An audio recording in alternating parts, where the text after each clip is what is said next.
Hi folks, and thanks for joining. The weather finally broke. I was able to get outside, spray a couple coats of clear lacquer here on the cabinet. Again, nothing more than a touch-up.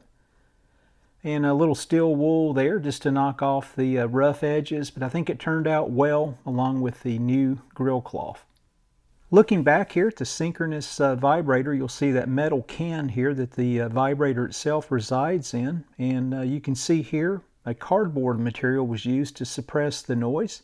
I appreciate John Sweeta, one of my viewers of the video, suggested using rock wool. I would have went that direction for sure.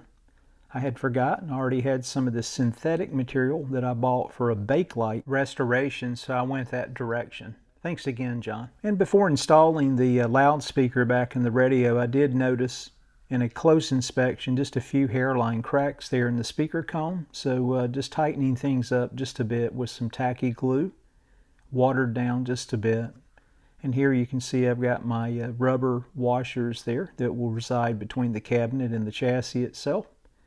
That should cut down a little bit on the noise and vibration as well. Up next, you can see I needed a battery holder. Even though I built a power supply, 6-volt supply, here that you can see in the photos, decided to go ahead and build a little battery holder here.